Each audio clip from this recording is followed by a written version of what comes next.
Всем привет, любители страшных историй, рад приветствовать вас в новом выпуске. Как всегда, прежде чем начнем, не забудьте подписаться, поставить лайк, написать комментарий, в общем, пожалуйста, помогайте Октябрю развиваться, ведь без вас я действительно никуда не вырасту. Спасибо, погнали! Как стучит душехлеб. Автор Евгений Шурстов. Садясь за написание данного рассказа, я не ставлю себе цель напугать вас или заставить усомниться, если так можно выразиться, обреченности каждого из нас. Но желаю открыть вам хоть и малую часть той страшной правды. Не могу утверждать на все 100%, но причина моего безумия и паранойи мне, кажется, известна. Впрочем, верить во все написанное ниже или нет, решать вам. И вообще, стоит ли быть таким, как все, и безропотно доверять малоизвестному автору? Последнее время я страдаю от панических атак. Они приходят неожиданно и также неожиданно заканчиваются. В одно мгновение я становлюсь тревожным, дыхание мое учащается, а в груди появляется странное чувство надвигающейся опасности. Мне неизвестно, откуда придет опасность. Я не знаю, куда мне смотреть и от чего защищаться. Но более всего меня пугает неопределенность.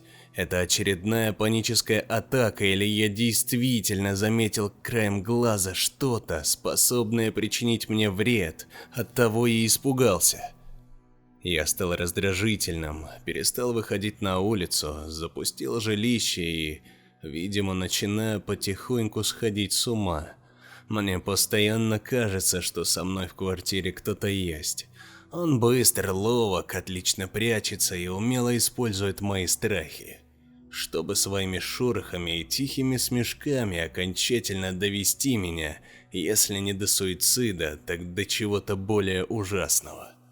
Мне страшно спать, вернее, засыпать. Каждую ночь я засиживаюсь допоздна, читая при свете и при включенном телевизоре, листая новости, попивая крепкий кофе и молю Всевышнего о том, чтобы спасительное электричество не иссякло и моя квартира не погрузилась в полную опасность и темноту. Я сплю в маленькой комнате с балконом. Перед сном беру с собой кружку холодной воды, полностью заряженный телефон и, собственно, зарядку к нему. Затем поочередно выключаю свет во всей квартире и в спешке дрожащими руками закрываю дверь в комнату на ключ. 2 оборота и на небольшой шпингалет. После этого открываю балкон, чтобы немного проветрить комнату. А потом, когда балкон уже закрыт, а все окна на нем занавешены, чтобы страшное лицо вдруг не померещилось мне среди бессонной ночи, я заглядываю под кровать и, окончательно убедившись в отсутствии там монстра, ложусь под одеяло и закрываю глаза. Иногда свет в комнате может гореть до самого утра. Иногда я просыпаюсь и в полудреме выключаю его. Сегодня ночью опять случился сонный паралич.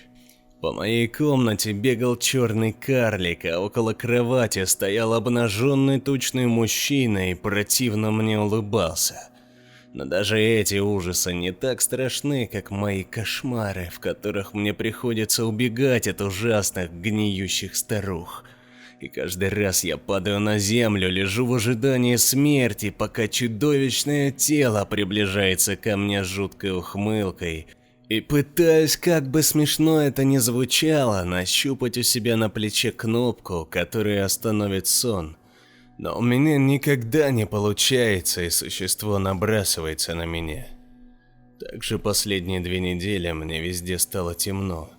То есть, какое бы ни было освещение в квартире или за окном, все вокруг кажется мне мрачным и тусклым.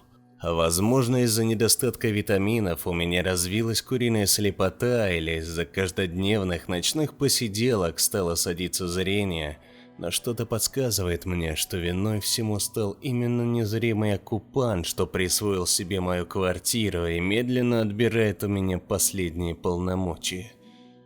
Началось это, как начинаются теперь мои панические атаки. Неожиданно. Однажды ночью я проснулся от небольшой тряски.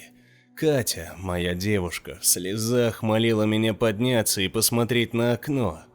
Мой рассудок был затуманен от резкого пробуждения, а все конечности обмякли и никак не желали подчиняться. Как тряпичная кукла я болтыхался у нее в руках, пока она отчаянно пыталась привести своего единственного защитника в чувство. Наконец смысл ее слов дошел до меня, и я подскочил на диване, как от сильного электрического разряда, и уставился на окно. За стеклом стояли два мужских силуэта в большущих фуфайках или полушубках и, по всей видимости, вглядывались в нашу темную комнату. Я мог бы успокоить ее, сказав, что это проделки местных алкашей или шалости неугомонных подростков, что любят шататься по району и ради забавы заглядывать в окна первых этажей, но была одна загвоздка: мы жили на 7-м. Девушка тряслась будто в припадке и с силой сжимала мне запястье. Мы оба сидели молча, боясь пошевелиться или ненароком издать испуганный звук. В комнате похолодало.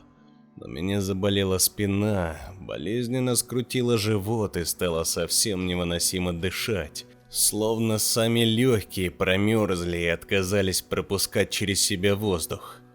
Тогда я понял, что медлить больше нельзя. Освободился от захвата, спрыгнул с дивана и как бешеный побежал к выключателю, что, хвала небесам, располагался внутри комнаты рядом с дверями, и ледяной рукой ударил по кнопкам. Как только комната наполнилась бледно-желтым светом, моя девушка, поджав губы, прошипела: «Что ты наделал?» Чертов глупец, я собственноручно выдал нас неведомым ночным наблюдателям. Сдавленно ахнув, девушка закрыла рот рукой и медленно повернула голову к окну. Тишина давила на нас, сводила с ума. Температура в комнате не менялась. Нас, как свежую еду, будто поместили в большой холодильник. Я стоял около двери и сверлил взглядом окно. Куда бежать? Прочь из комнаты, конечно, а двери закрыть, думал я, нервно сглатывая слюну. Задержат. Я покосился краем глаза на стеклянные вставки в дверях. Не задержат, разобьют. Моя рука медленно протянулась к выключателю и легонько хлопнула по нему пальцами. Свет померк, но силуэтов за окном уже не было. В ту же секунду в дверь за моей спиной прилетел сильный удар, и я готов поклясться, что своими глазами видел неописуемо ужасное подобие человеческой кисти, что на мгновение прислонилось к узорчатому дверному стеклу. Девушка взвизгнула, а я, чуть не лишившись сознания, ударил по выключателю, рассчитывая на помощь спасительного света, отпрянул от двери и остановился посреди комнаты. Холод постепенно отступил, и вскоре мы согрелись. Катя зажалась в угол дивана и сидела, укрывшись одеялом.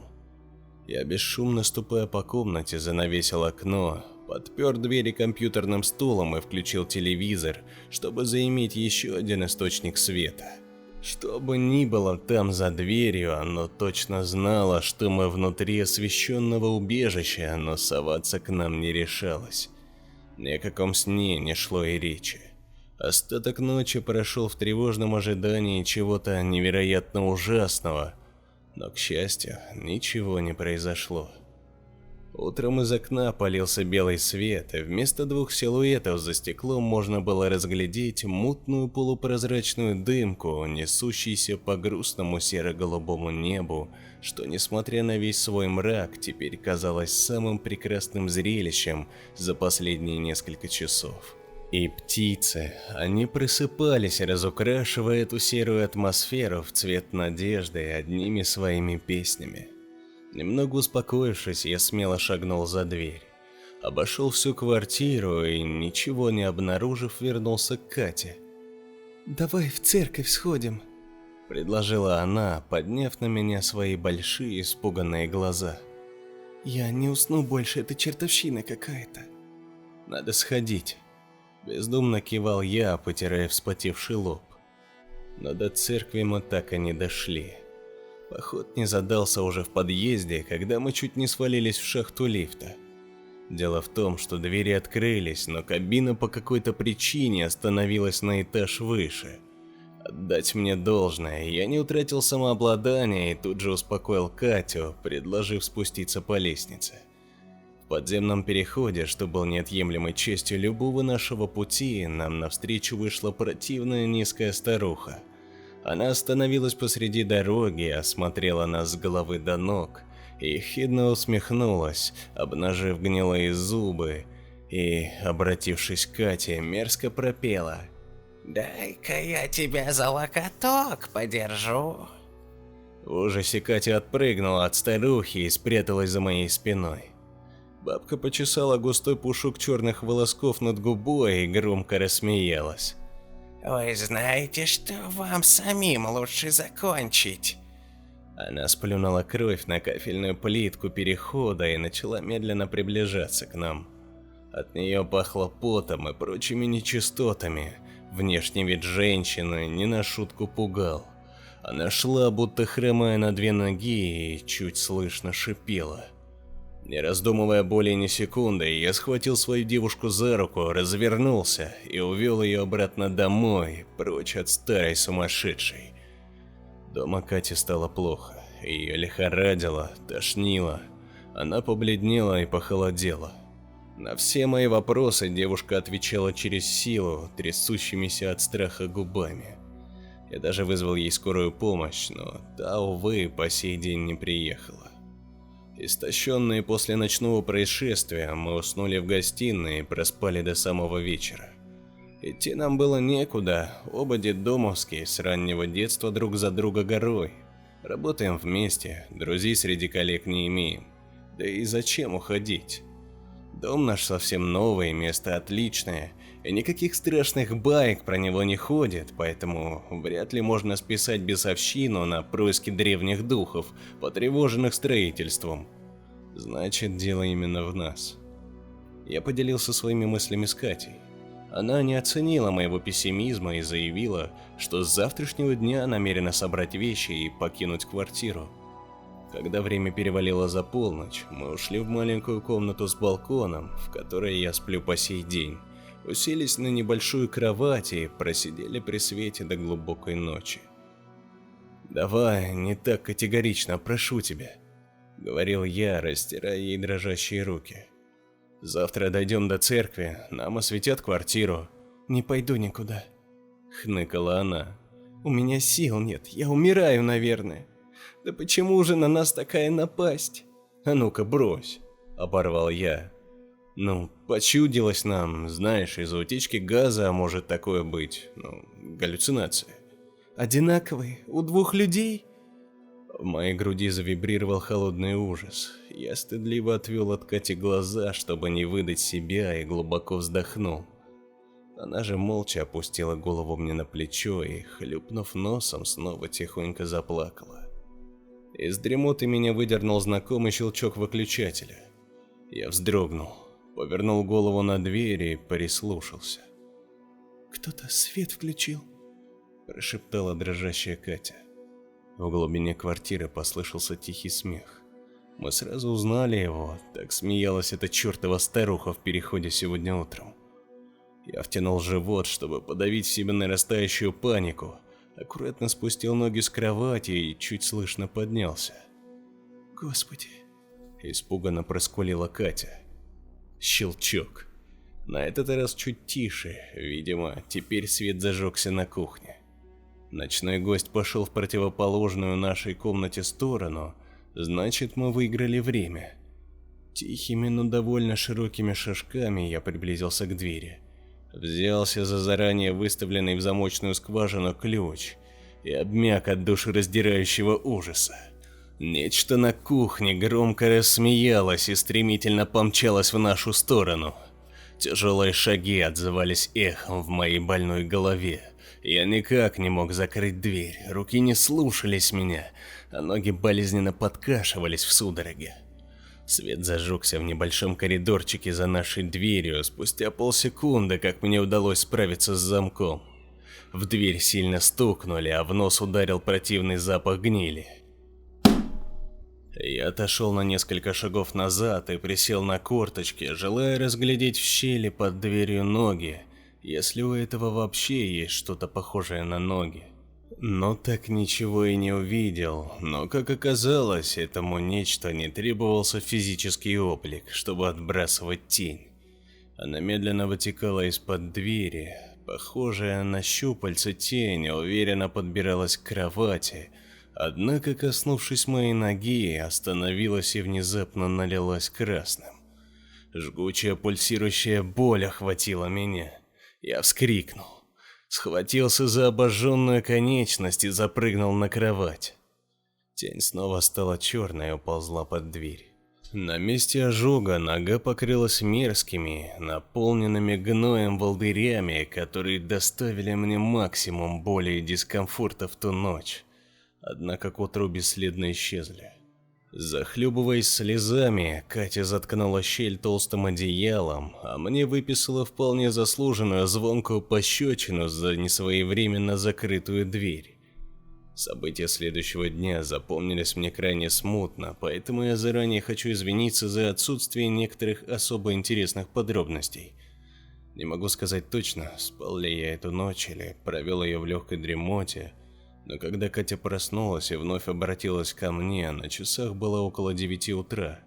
Первое, что нас удивило, была кромешная темнота на балконе и за окном, хотя стояла середина февраля и рассветать стало намного раньше. Мы вышли на балкон, открыли окно и обомлели. Вместо привычных огней ночного спального района была чистейшая пустая чернота. Тогда, крепко сжав в руке найденную на балконе отвертку, я открыл дверь в комнату и принялся обходить квартиру. Свет горел в каждой комнате, даже в маленькой кладовой. В пустую черноту вел не только балкон, но и все окна, а также дверь. Вместо привычной лестничной площадки нам открылся самый настоящий выход в эту безграничную тьму. Мы долго не решались что-либо предпринимать, сидели на кухне, пытались дозвониться в полицию, в МЧС, но связи не было, как и стационарного телефона. Неизвестно, почему электричество не исчезло, и квартира не лишилась спасительного света, но думать об этом, а уж тем более разбираться во всем, нам совсем не хотелось. Мне сейчас не хочется. Не помню, кто из нас предложил выйти на разведку, но осуществили мы все следующим образом. Я снял бельевые веревки с балкона и связал их друг с другом, а Катя тем временем разрезала старые вещи на лоскуты, сшила их между собой и каким-то образом прикрепила к веревкам. По итогу мы получили длинный самодельный канат, который, признаться, вряд ли смог бы выдержать кого-либо из нас. Но в тот момент, когда единственное чувство, испытываемое тобой, это обреченность, ты перестаешь заботиться о логике вещей. Когда все было готово, мы с Катей вновь разругались, ибо не смогли сразу решить, кто именно пойдет во тьму. Я говорил, что не могу позволить себе отпустить своего единственного родного человека, одного в неизведанную пустоту. А так ли она пуста? В конечном итоге мы решили, что на разведку пойдет Катя, а я в случае чего вытяну ее оттуда за канат. Она обвязала себя вокруг пояса, робко осмотрела дверной проем, аккуратной поступью вышла за пределы квартиры и отошла на расстояние около 10 метров. «Тут ничего нет, только наша дверь!» Кричала она довольно громко, но ее голос казался глухим и далеким. Тьма поглощала его. «Попробуй обойти сбоку, где окна?»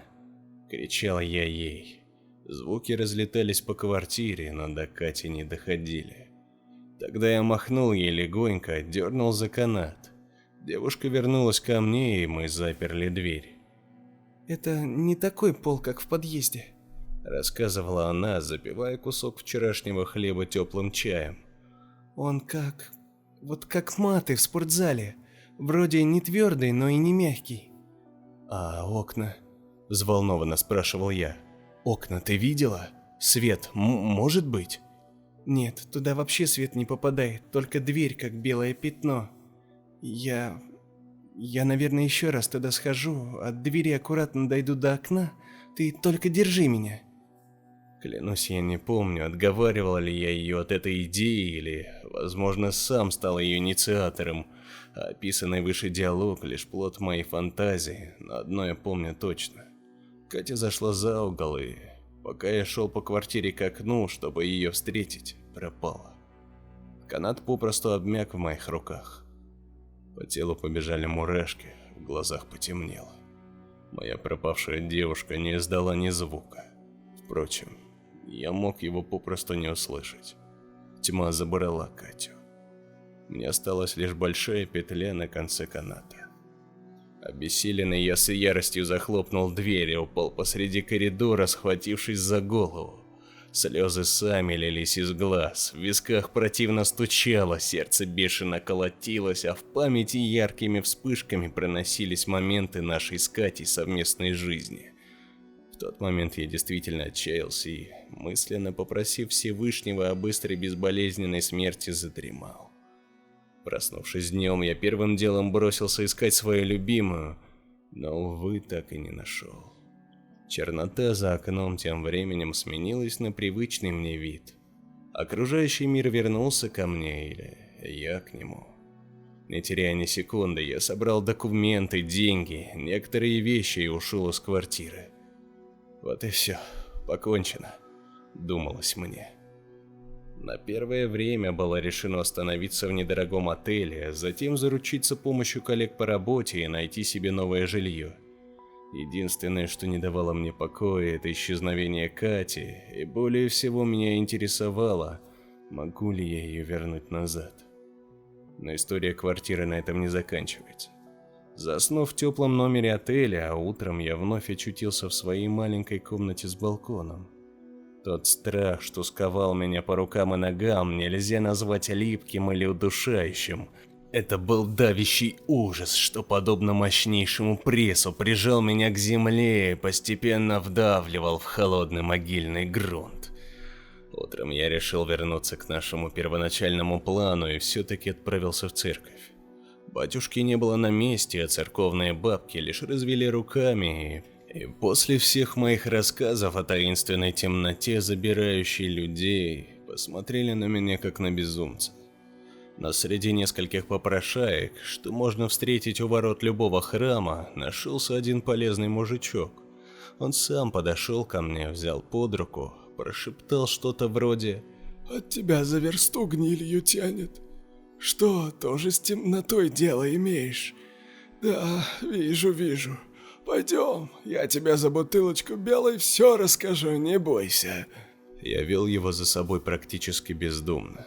Да, было довольно глупо и безответственно с моей стороны пускать странного незнакомца в свою квартиру, тем более в такой сложный для меня жизненный период. Но в тот момент мне было решительно все равно. Я действительно отчаялся. На кухне мы уселись по разные стороны стола, открыли бутылку водки и, пропустив по стаканчику, заговорили. Илья, так звали мужика, смотрел мне прямо в глаза и с пугающей точностью угадывал мое состояние. «Так значит, силуэты видел? Приходили, и тьма? Все-таки да. И спать поди клонит постоянно». Я кивнул. «Конечно, еще б тебя не клонило, они все силы высосут», — качал головой он. «Да кто это есть-то? Илья, куда мне бежать от них?» — выл я, чудом сдерживая слезы. «О, сынок», — вздохнул он. «Понимаешь, тебе в квартире сидеть опасно, но выходить из нее еще опаснее.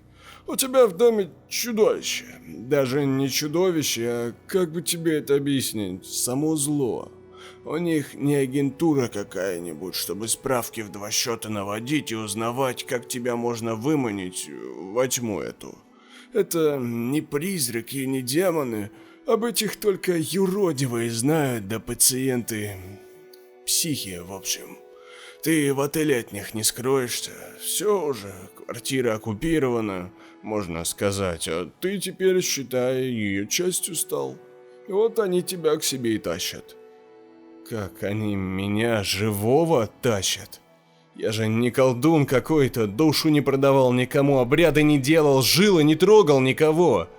Я бил себя ладонью по груди, на моих глазах навернулись слезы. Да ну не важно, колдун, не колдун, ты пойми, им все равно, кем питаться. Они сцапывают кого попало и тащат в жертву своему хозяину. Никто не защищен, ни президенты, ни артисты, ни такие простачки, как мы с тобой. Вот так пропадает человек. И все, гадайте потом, что с ним случилось. Мы же хрупкие все, как хрустальные. Чуть на стук не разобьемся. А душехлеб это не где-то в космосе, а повсюду. Даже бок о бок с нами живет, и вот только как стукнуть не знает. Тащат его слуги нас по одному до поры. А ты сам-то как держишься? Успокоившись спустя пару минут, спросил я. Ой, отмахнулся Илья. Из последних сил. Меня почти разбили, сынок, недолго осталось. Сам вот у церкви трусь, думаю, вдруг помогут. А как тебя увидел сегодня, так вместо надежды, наоборот, тоска появилась. Нет нам спасения, наверное. К тебе тоже сначала силуэты в окне пришли. Разве я теперь вспомню? Они же память высасывают и другие воспоминания вшивают. Скоро совсем с катушек слечу. Помню последние дни, как Райка ко мне приходила, тоже запомнил, а что раньше было, позабыл. А что это за душехлеб-то такой? И что за Райка, слуга его какая-то?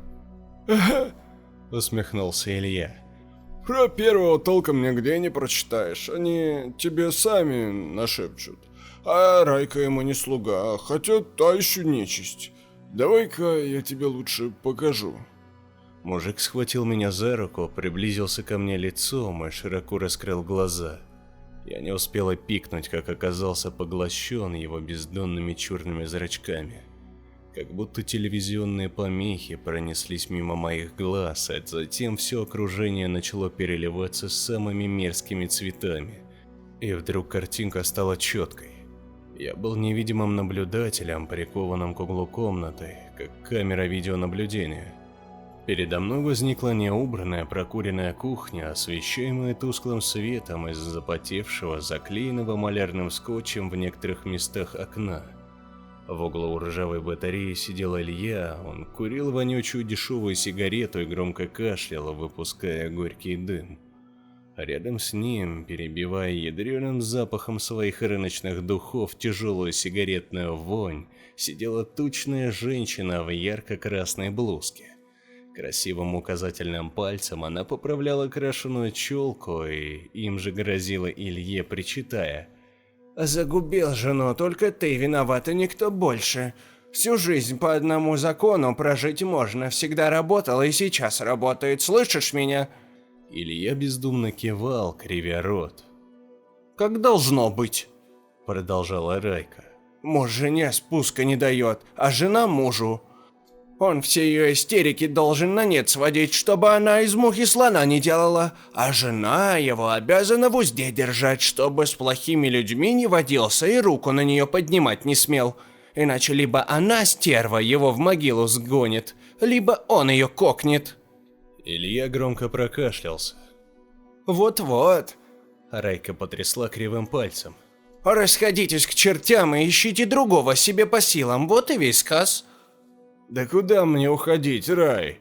Громко затянувшись сигаретой, прохрипел Илья. «Я же любил ее!» «Кого ты любил?» Ехидно рассмеялась женщина, покачав головой. «Ты убил ее, Илья. Когда любят, руку поднять боятся, а ты насмерть ее. Тебе тут покоя не будет, соседи все знают. И ты от милиции не спрячешься. Думаешь, сбежал и все?» «Да не сбегал я!»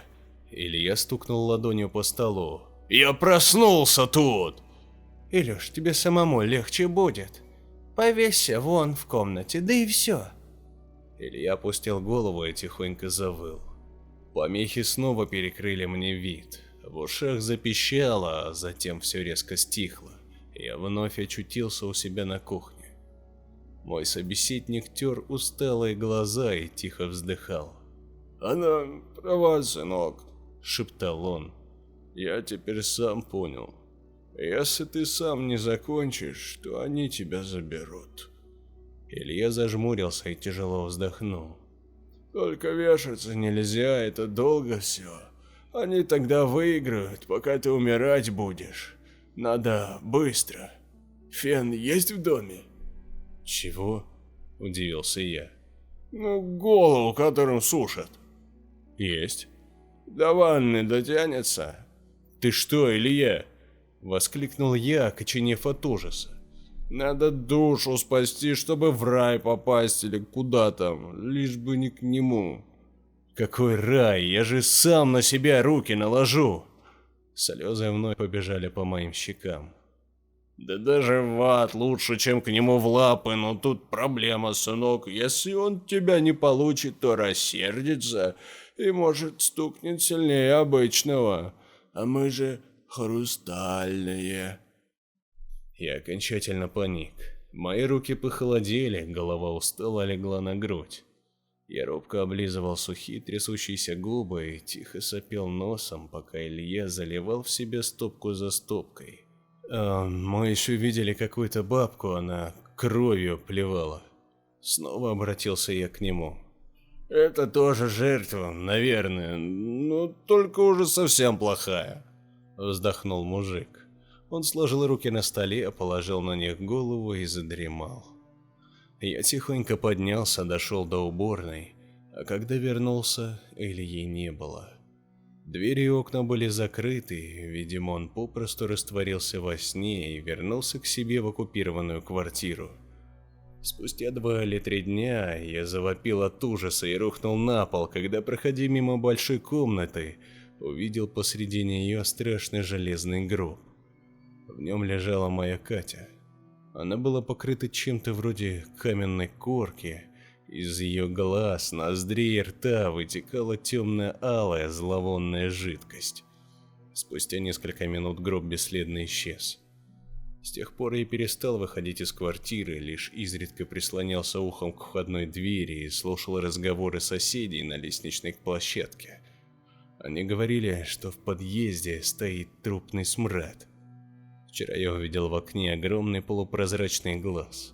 Он следил за мной, пока я, схватившись за голову, бегал как умалишенный от одной стены к другой.